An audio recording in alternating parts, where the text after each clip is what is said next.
2 months ago, I brought you the story of a local woman named Christy who says that she missed out on potentially thousands of dollars in reward money because she didn't know the difference between calling police and calling Crime Stoppers.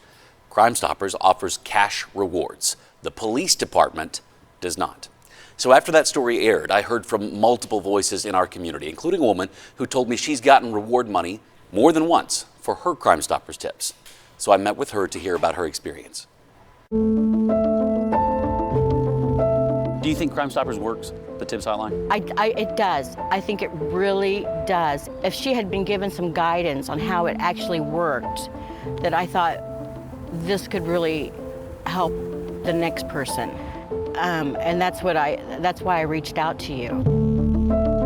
Teresa didn't want to show her face on camera, but what you need to know about her is that she is paying attention. I was at my local convenience shop. I walked in and I heard a great tip. Where the crimes are happening, they're happening where people are listening. And then talking. And them talking. Yeah, it's worth it to listen. It's worth it to listen. Teresa has received multiple cash rewards from Crime Stoppers, but she's also embraced the idea that what you know about your community, or at the very least what you notice, could make a massive difference. If you know anything, just that one little piece of evidence will give you something. If you could be on a Crime Stoppers billboard, what would your message be to people? To call. I really would like for them to call. So I wanted to talk about, based on my conversations, what appears to be the two biggest reasons that people do not call Crime Stoppers.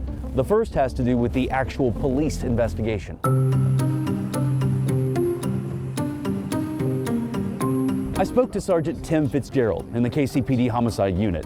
He told me that people think their information just isn't good enough. So whether it's seeing a vehicle in the area, or someone walking in the area, or someone talking about it after the fact, they may think that that's not important, but they don't know what we know already. Bottom line, Kansas City, don't doubt the value of what you know. Just call. And there's several cases where a lot of the tools that we use are not going to help that investigation, where there are people that know this information and They're out there. That are out there, and in order for us to proceed further, we need that information. So if those people would just come forward with a name anonymously, then that gives a detective a huge break in the case.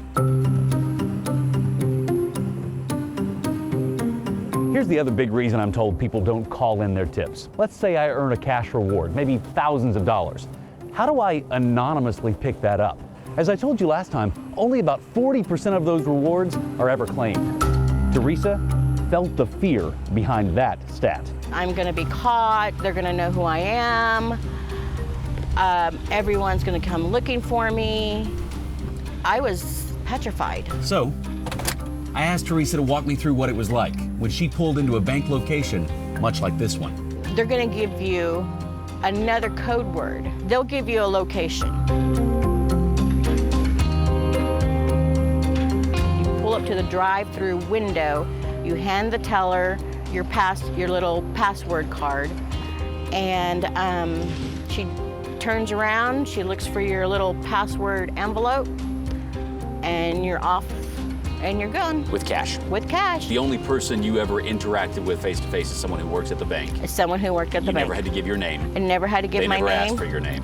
It was scary. Yeah. The very first time it was scary. I was shaking because I thought my identity is going to be revealed. Yeah. Once I had the first one under my belt, I was like, oh, okay. I believe in the process.